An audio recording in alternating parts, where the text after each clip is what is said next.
दोस्तों, अगर 2021 में हसीन दिलरुबा ने आपके दिल की धड़कनों को तेज कर दिया था, तो 2024 यानी हाल ही में रिलीज हुई फिर आई हसीन दिलरुबा आपके दिलों की धड़कनों को धीमा कर ही देगी। पहले तो बात करते हैं इसके बैकग्राउंड की। 2021 में आई थी हसीन दिलरुबा, जो नेटफ्लिक्स पे सबसे ज्यादा देखी गई हिंदी फिल्म थी। उसकी सक्सेस के बाद मेकर्स ने सोचा, अरे वाह, सीक्वल तो बनता है, और इस तरह से जन्म हुआ फिर आई हसीन दिलरुबा का। चलिए देखते हैं असली रेटिंग पे इस मूवी का रिव्यू, बिना किसी स्पॉइलर के।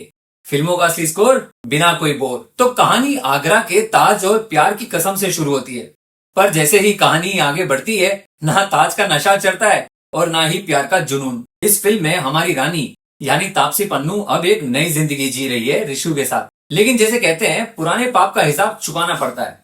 रानी और ऋषु के अतीत का एक राज अचानक सामने आ जाता है। क्या रानी और ऋषु का प्यार इस नए तूफान से बच पाएगा, या फिर कोई नया ट्विस्ट आकर सब कुछ उलट पुलट कर देगा? एक हसीना थी,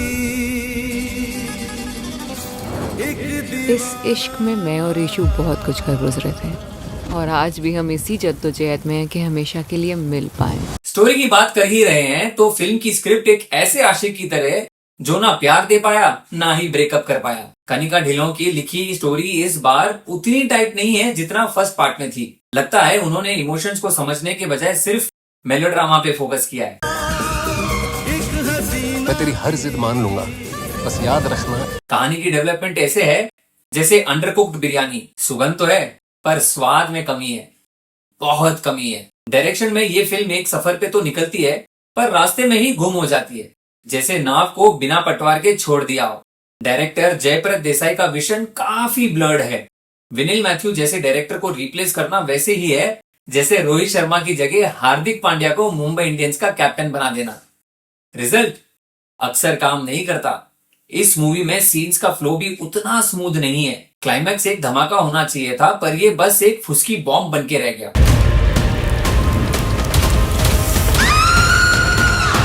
अब बात करते हैं परफॉर्मेंसेस की, जो इस फिल्म का असली तड़का होना चाहिए था, पर यहाँ भी मिर्ची कम पड़ गई। विक्रांत मस्से और जिमी शेरगिल जैसे एक्टर्स को अंडर यूटिलाइज करना वैसे ही है जैसे बिरयानी में मसाले कम करना। ये फिल्म बिरयानी नहीं है दोस्तों, ये एक जली हुई खिचड़ी पका दी गई है। विक्रांत का कैरेक्टर ना इमोशनल डेप्थ में है, ना ही उसका कैरेक्टराइजेशन प्रॉपरली डेवलप किया गया है।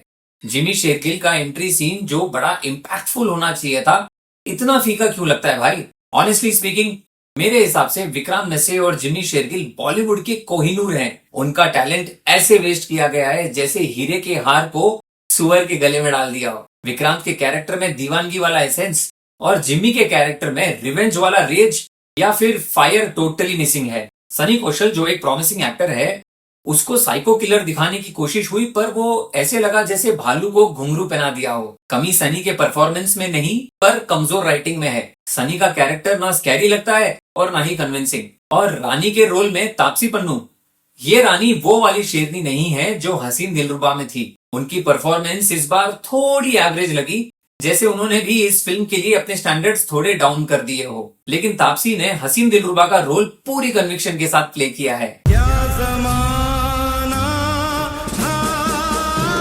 फिल्म का टेम्पो कहीं ज्यादा ही फास्ट है और कहीं बिल्कुल ठंडा।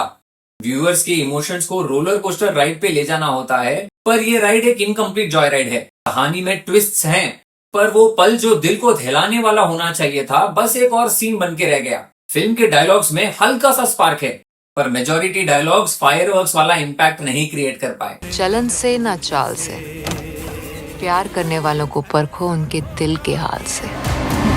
सिनेमाटोग्राफी अच्छी है, पर ऑथेंटिक आगरा को शोकेस करने में वो कमाल नहीं है। और बैकग्राउंड स्कोर, वो तो बस कहानी के बैकग्राउंड में ही कहीं खो गया है। फिर आई हसीन दिलरुबा एक काफी अच्छी सीक्वल बन सकती थी, लेकिन बन गई अधूरी कहानी की तरह। फिर आई हसीन दिलरुबा एक हाइप्ड फिल्म है जो आपको एक्साइटमेंट के लेवल से काफी नीचे लाती है, जैसे कोई आपकी एक्सपेक्टेशंस के बैलून में हवा भर के उसे फोड़ दे। अगर आप हसीन दिलरुबा लेवल की एक्सपेक्टेशंस लेकर अपने पार्टनर, फ्रेंड्स या फैमिली के साथ फिर आई हसीन दिलरुबा देखने वाले हैं, तो ये फिल्म आपको सिर्फ और सिर्फ डिसअपॉइंट करेगी। मैं इस फिल्म को सिर्फ 1 स्टार दूंगा, और वो भी सिर्फ स्टार कास्ट के एफर्ट्स के लिए। तो दोस्तों, ये था मेरा रिव्यू फिर आई हसीन दिलरुबा का। आपको ये फिल्म कैसी लगी कमेंट्स में जरूर बताएं। अगर आप चाहते हैं कि मैं आपको और भी ऑनेस्ट रिव्यूज दूं, तो चैनल को सब्सक्राइब करना मत भूलिएगा। फिर मिलते हैं एक नए रिव्यू के साथ। तब तक के लिए अपना ध्यान रखिए और फिल्मों के साथ अपनी जिंदगी को थोड़ा और फिल्मी बनाते रहिए। फिल्मों का असली स्कोर बिना कोई बोर, ओनली ऑन असली रेटिंग।